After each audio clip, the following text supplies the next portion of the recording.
नमस्कार, मी विलास बडे. न्यूज 18 लोकमतच्या महाराष्ट्राची खबरबात या बुलेटिनमध्ये आपल्या सगळ्यांचं स्वागत. बुलेटिनच्या सुरुवातीला बातमी महाराष्ट्राच्या राजकारणातून.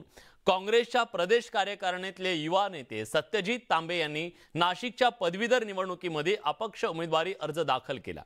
त्यावरून राज्याच्या राजकारणात देवेंद्र फडणवीस यांच्या राजकीय खेळीची जोरदार चर्चा सुरू आहे. यावर बोलताना फडणवीसांनी नाशिक पदवीधर निवडणुकीत आम्ही कुणाचंही गणित बिघडवलं नसल्याचं म्हटलंय. तर आम्ही कोणता उमेदवार द्यायचा यावर चर्चा सुरू होती. राजेंद्र विखेंनी उमेदवारी घ्यावी अशी चर्चा होती, पण ऐनवेळी उमेदवारी द्यायचं नाही असं ठरल्याचं फडणवीस यांनी सांगितलं आणि योग्य वेळी योग्य निर्णय घ्यावा लागतो असं म्हणत त्यांनी एक प्रकारे सूचक विधान केलेलं आहे त्यांच्या या खेळीबद्दल.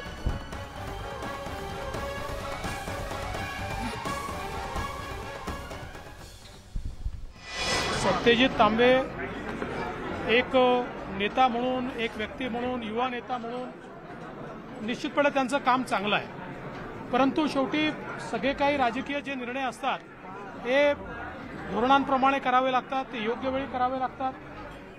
त्यामुळे कालच बावनकुळे साहेबांनी सांगितलं आहे, बावनकुळे साहेब या संदर्भात योग्य निर्णय करतील. आम्ही देखील त्या ठिकाणी कोण उमेदवार द्यावा या प्रयत्नात होतो आणि आमची मनापासून इच्छा अशी होती की विखेंनी त्या ठिकाणी उमेदवारी घ्यावी आणि त्या संदर्भात राजेंद्रजींची किंवा राधाकृष्णजींची आमची शेवटपर्यंत चर्चा चालली होती. परंतु काही कारणांनी त्यांनी असमर्थता त्यामध्ये दाखवली, अन्यथा आमच्या डोक्यात त्यांना उमेदवारी देणं होतं. तर देवेंद्र फडणवीस यांनी त्यांची भूमिका सांगितलेली आहे, पण त्याचबरोबर आता ज्या प्रकारे उमेदवारी दिली गेली नाशिक पदवीधर विधान परिषद निवडणुकीमध्ये सत्यजित तांबेंनी जी बंडखोरी केली त्यानंतर काँग्रेस ॲक्शन मोडवर आली आहे. काँग्रेसने सत्यजित तांबेंच्या उमेदवारीला पाठिंबा द्यायला साफ नकार दिलाय. त्यामुळे आगामी काळात तांबे पिता पुत्रांवर कारवाई होण्याची शक्यता नाकारता येत नाही. काँग्रेसचा सत्यजित तांबेंवर कारवाईचा बडगा.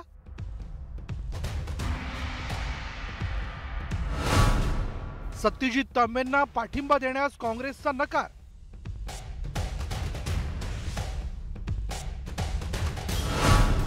तांबे पिता पुत्रांची काँग्रेसमधून होणार हकालपट्टी.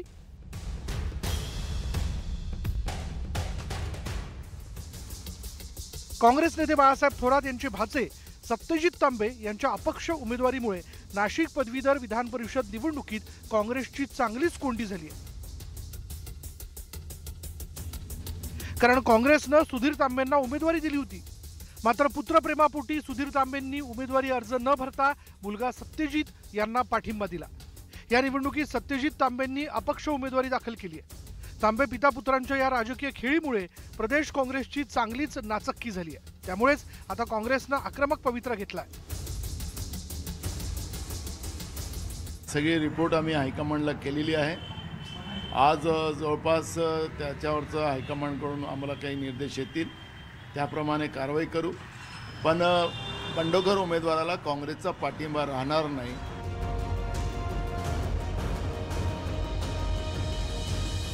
सुधीर तांबे यांनी 3 वेळा नाशिक पदवीधर मतदारसंघातून काँग्रेसचं प्रतिनिधित्व केलंय. आता चौथ्यांदा त्यांना काँग्रेसनं उमेदवारी जाहीर केली होती. तसंच त्यांना AB फॉर्मही दिला होता. मात्र अर्ज भरण्याच्या अखेरच्या दिवशी सुधीर तांबेंनी घुमजाव केला. सत्यजित तांबेंनी अपक्ष उमेदवारी दाखल केल्यानंतर आपण काँग्रेसचे उमेदवार असल्याचा दावा केला होता.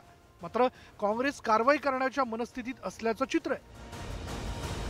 मी फॉर्म भरताना 2 भरलेले आहेत, एक काँग्रेसचा आहे आणि एक अपक्ष आहे. परंतु माझ्या नावाचा AB फॉर्म वेळेवर येऊ न शकल्यामुळे मला आता अपक्ष म्हणूनच निवडणूक लढवावं लागेल. परंतु मी उमेदवार काँग्रेस पक्षाचा आहे. मी काँग्रेसच्या विचारावर आजपर्यंत काम केलेलं आहे. सुधीर तांबेंनी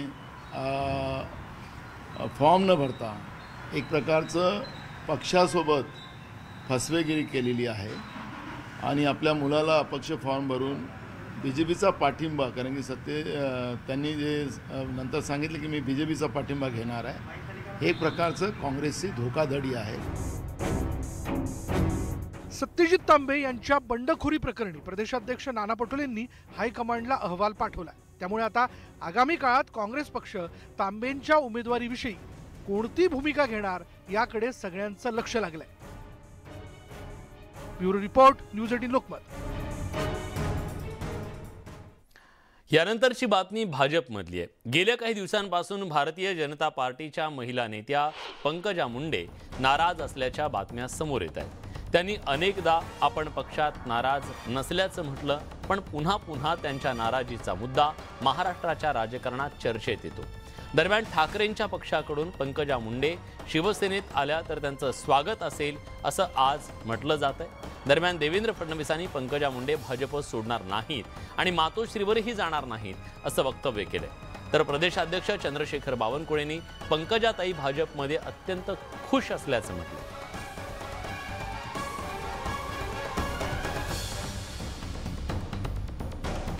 मातोश्रींचं द्वार त्यांच्याकरता जरी उघडं ठेवलं असलं तरी त्या दाराने त्या कधीच जाणार नाहीत. भारतीय जनता पार्टी हेच त्यांचं घर आहे. त्यामुळे हे मनातले मांडे मनातच राहणार आहेत आणि अशा प्रकारचे किती त्यांनी स्टेटमेंट्स दिले तरी राजकीयात त्याला काही अर्थ नाही. पंकजाताई अत्यंत खुश आहेत. कालही माझ्याशी बोलणं झालं, परवाही झालं. रोज आम्ही बसतो आहे. पंकजाताई बीडमध्ये पूर्ण वेळ काम करतात आहे. त्यामुळं कपोल कल्पित आणि त्यांनी आता विचार सोडून द्यावा. भारतीय जनता पार्टीचा साधा शाखेचा कार्यकर्ता, बूथचा अध्यक्षसुद्धा कुठल्या पक्षात जाणार नाही. की मजबूत पक्ष आहे, आमचं नेतृत्व मजबूत आहे. आता तर आम्ही त्या ठिकाणी 15 वर्ष सत्तेमध्ये राहणार आहोत. पुढचे 15 वर्ष बुक आहे, काळजी करू नका. मुंबई महापालिकेत 400 किलोमीटर रस्त्यांसाठी सुमारे 6,000 कोटींच्या टेंडरची धुळफेक झाल्याचा घणाघाती आरोप आदित्य ठाकरेंनी केला. या घोटाळ्याची चौकशी झाली पाहिजे अशी मागणी आदित्य ठाकरेंनी केली. मुंबई अंतर्गत 400 किलोमीटर रस्त्यांच्या काँक्रिटीकरणासाठी 3 वर्षात 6,000 कोटींची कंत्राट काढणं अपेक्षित होती. ती 1 वर्षासाठी काढण्यात आली, पण या टेंडरला अपेक्षित प्रतिसाद न मिळाल्यानं अखेर ही टेंडर रद्द करण्यात आली असा आरोप आदित्य ठाकरेंनी केलाय. दरम्यान राज्यात गेल्या 6 महिन्यांपासून मोगलाई सुरू असल्याची टीका आदित्य ठाकरेंनी केली. दुसरीकडे स्वतःला खोके आणि महाराष्ट्राला धोके असा खोचक टोलाही आदित्य ठाकरेंनी शिंदे फडणवीसांना लगावलाय.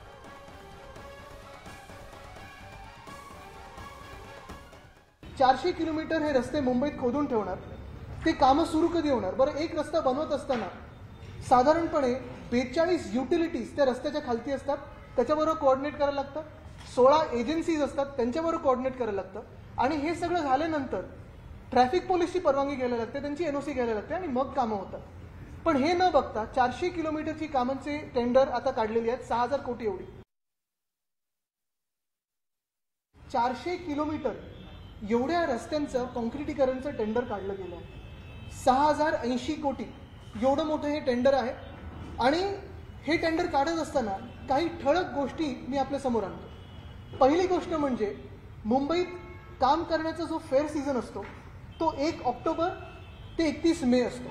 म्हणजे 1 ऑक्टोबरला जी कामं पावसाळ्यानंतर सुरू होतात ती साधारणपणे 31 मे पावसाळ्याच्या आधी ही बंद झाली पाहिजेत, ज्याला आपण रोड्स क्लोज बोलतो किंवा कामं क्लोज करणं बोलतो, ती झाली पाहिजेत. जर हे काम आत्ता जर वर्क ऑर्डर दिली, साधारणपणे फेब्रुवारीच्या पहिल्या आठवड्यात ह्यांनी जर कामं सुरू केली, ती होतील की नाही अजूनही कोणाला माहिती नाही. कारण 400 किलोमीटर तुम्ही अंदाज घ्या, लक्षात घ्या की किती मोठं काम यांनी हाती घेतलं. गेल्या 6 महिन्यामध्ये जणू काही मोगलाई आपल्या राज्यात आलेली आहे. आपण जर बघितलं असेल तर ज्या मतदारसंघात आपण बसलेलो आहोत, परत परत मी हा विषय घेत असतो कारण हा विषय महत्त्वाचा आहे. तिकडचे स्थानिक गद्दार आमदार यांनी आमच्या गणपती बाप्पाच्या सणामध्ये मिरवणुकीच्या वेळी बंदूक काढली, पोलीस स्टेशनमध्ये फायरिंग केलं. काल परवाकडे रिपोर्ट आला की त्यांच्याच बंदुकीतून ती गोळी चालवली होती. तरी देखील अजून कुठेही आर्म्स ॲक्टच्या त्वरित कुठेही कारवाई झालेली दिसत नाही. असेच अनेक प्रसंग या महाराष्ट्रात गद्दार आमदारांकडून झालेले आहेत. कोणाला धक्काबुक्की असेल, कोणाला शिवीगाळ असेल, कोणाला धमकी असेल, पण कुठेही काही कारवाई झालेली नाही. मुंबईचं बोलायचं झालं तर मुंबईला हे एटीएम म्हणून वापरतात. आणि प्रॉब्लेम तिथेच होतो की हे सगळे लोक, कोणालाही मुंबईची आवड नाही, मुंबई आवडत नाही कोणाला, पण मुंबईत लूटमार करायची हे त्यांचं ध्येय आहे. आपण बघा, मंत्रिमंडळात देखील मुंबईवर प्रेम असणारं कोणी नाही. स्क्वेअर फूट हे ओळखणारे लोक आहेत, पण मुंबईचं इंच ओळखणारे लोक नाही आहेत. आदित्य ठाकरेंनी सरकारवर केलेल्या आरोपांवर भाजप आमदार प्रवीण दरेकर यांनी प्रत्युत्तर दिलं। आदित्य ठाकरेंचा टक्केवारीचा अभ्यास चांगला आहे अशी खोचक टीका दरेकर यांनी केली आहे। तसंच BMC मध्ये कंत्राट कुणाची होती असा उलट सवाल दरेकरांनी आदित्य ठाकरेंना विचारलाय। आदित्य ठाकरेंनी मुंबईतल्या रस्त्याच्या कामात 6000 कोटींचा घोटाळा झाल्याचा आरोप केला। त्यावर प्रवीण दरेकर यांनी खडेबोल सुनावले।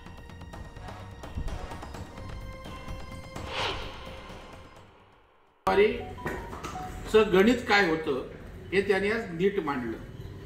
खरं म्हणजे बिलो जाऊन कामाचा दर्जा राखला जात नव्हता, परंतु यांना मुंबईकरांच्या कामाच्या दर्जा संदर्भात काही देणं घेणं नव्हतं। टक्केवारीचं कॅल्क्युलेशन महत्त्वाचं होतं। एका बाजूला सांगतात नॅशनल कंपन्या चांगल्या कंपन्या आहेत, मग आपल्या पोटात का दुखतं? उत्तम कंपन्या आणून टाइम बाउंड पिरियडमध्ये जर काम होणार असेल तर आपण क्षमतेवर शंका कशासाठी घेताय? विटा इथल्या एका कार्यक्रमात व्यासपीठावर काँग्रेसचे नेते अमित देशमुख आणि भाजपचे खासदार संजय काका पाटील एकत्र आले। यावेळी संजय काका पाटील यांनी अमित देशमुखांना भाजपमध्ये येण्याचा आग्रह केला। त्यावर पलटवार करताना अमित देशमुखांनी मला बोलवणाऱ्याने स्वगृही परत यावं असा टोला संजय काका पाटलांना लगावला। संभाजी पाटलांनी काही वक्तव्य केलं की भैया प्रिन्स आमचे लातूरचे भारतीय जनता पार्टीमध्ये काही येण्याच्या शक्यता आहेत असं टीव्हीवर न्यूज ऐकली। आता मी भाजपचा खासदार आहे आणि कार्यक्रम हा जयदेव बर्वेंनी घेतलेला आहे की ज्यांच्याकडे 60 वर्षापासून ज्या वाड्यामध्ये संघाची शाखा लागते त्यांच्या नसानसामध्ये संघाच्या माध्यमातून भारतीय जनता पार्टीचं काम आहे। तेव्हा अशा कार्यक्रमाला आलाय आणि मी तुम्हाला त्या बाबतीमध्ये आग्रह न करणं ते यथोचित होणार नाही। खरं म्हणजे तुम्ही मला तुमच्या घरी या म्हणताय, पण तुम्ही स्वघरी यावं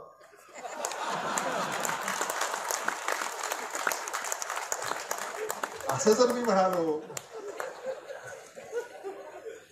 तर तेच संयुक्तिक ठरेल आणि मला विश्वास आहे। चित्रा वाघ आणि उर्फी जावेद मधला वाद आता राज्य महिला आयोगात पोहोचलाय। उर्फी जावेदनं राज्य महिला आयोगाच्या कार्यालयात चित्रा वाघ यांची तक्रार केली। चित्रा वाघ यांच्याकडून हल्ला होण्याची भीती उर्फीनं व्यक्त केली आहे। तर फॅशनच्या नावाखाली नंगानाच खपवून घेणार नाही असा इशारा पुन्हा एकदा चित्रा वाघ यांनी दिलाय।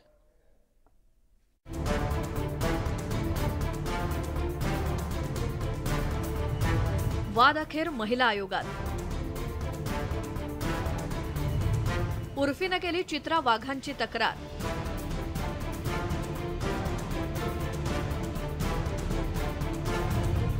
चित्रा वाघ विरोधाच्या भूमिकेवर ठाम। अशा पद्धतीने उघडं नागडं तुम्ही फिराल तर ते आम्हाला चालणार नाही। नंगानाच थांबणार की सुरूच राहणार? उर्फी जावेद आणि चित्रा वाघ यांच्यातला वाद शमण्याची चिन्ह दिसत नाहीयेत। उर्फी जावेदनं राज्य महिला आयोगाच्या कार्यालयात जाऊन तिची कैफियत मांडली। चित्रा वाघ यांच्या आक्रमक भूमिकेमुळे अभिनेत्री उर्फी जावेदचं मॉब लिंचिंग होण्याची शक्यता असल्याची तक्रार ॲडव्होकेट नितीन सातपुते यांनी राज्य महिला आयोगाकडे केली होती। ही तक्रार ऑनलाईन स्वरूपात दाखल करण्यात आली होती। धमकी दिल्याप्रकरणी महिला आयोगानं चित्रा वाघ यांच्यावर पोलीस कारवाई करण्याचे आदेश देण्याची मागणी करण्यात आली होती। चित्रा वाघ यांनी उर्फी जावेदला दिसेल तिथे थोबाड फोडण्यात येईल अशी धमकी दिली होती आणि त्यानंतर दोघींमधला वाद चांगलाच पेटला। उन्होंने ये जो धमकी दिया था, ये उसका मुंह तोड़ दूंगी बोला था, कि पब्लिक में उनके महिला कार्यकर्ताओं को लेके बोला था। उनका स्टेटमेंट देखकर और भी लोग उसके लिए प्रवृत्त हुए होंगे। तो अगर ऐसा कोई घटना होती है तो धारा 153A और B के तहत, भारतीय दंड विधान के तहत उनके ऊपर वो अपराध बनता है।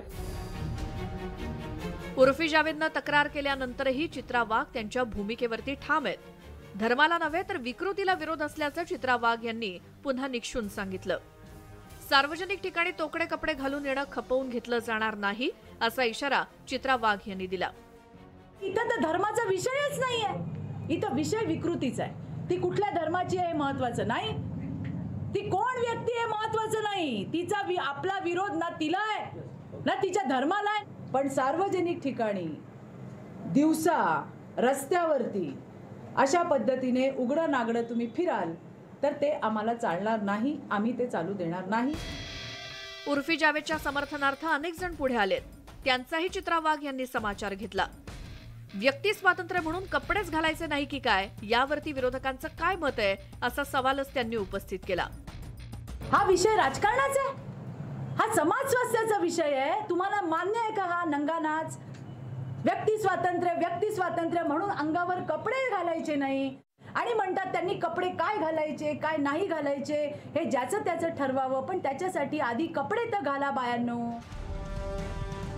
तोकड्या कपड्यांवरून उर्फी जावेद आणि चित्रा वाघ यांच्यामध्ये सुरू असलेला वाद आता राजकीय वळणावरती पोहोचलाय. आता कोण कोणावर कधी कारवाई करणार याकडे सगळ्यांचं लक्ष लागलंय आणि कारवाईनंतर वाद शमण्याऐवजी अधिकच चिघळण्याची शक्यता नाकारता येत नाही. Bureau report, news 18 Lokmat. अभिनेत्री तुनिशा शर्मा आत्महत्या प्रकरणाचा गुंता दिवसेंदिवस वाढत चाललाय. या प्रकरणी अटकेत असलेल्या श्रीजानच्या आईला आरोपी बनवण्याची मागणी तुनिशाच्या आईनं केली आहे. तुनिशाच्या आईनं या संदर्भात पोलीस आयुक्तांना पत्र लिहिले. या पत्रात तुनिशाच्या आईनं गंभीर आरोप केले. श्रीजानच्या आईकडून तुनिशाला औषध देण्यात येत होती, त्यामुळे तुनिशाचं मानसिक संतुलन बिघडलं असा आरोप तुनिशाच्या आईनं केलाय. तसंच तुनिशाच्या खात्यामधून गेल्या 3 महिन्यात 3.5 लाख रुपये काढल्याचा आरोपही तुनिशाच्या आईनं केला. या प्रकरणी चौकशी करण्याची मागणी तुनिशाच्या आईने केली आहे. दरम्यान या प्रकरणी आरोपी श्रीजानच्या पोलीस कोठडीत 14 दिवसांची वाढ करण्यात आली आहे.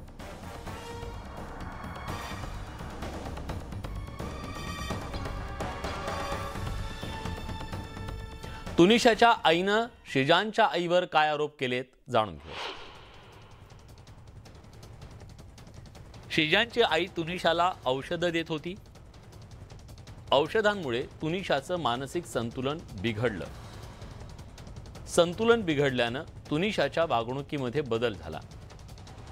संतुलन बिघडल्यानं तुनिशाच्या वागणुकीमध्ये बदल झाला आणि त्याच परिणाम म्हणून श्रीजानच्या आईसोबत तुनिशाचा अधिक सहवास होता. आत्महत्येच्या 3 महिन्याआधी श्रीजानच्या आईसोबत वाद झाला. तुनिशाच्या खात्यातून पैसे सुद्धा काढले गेले.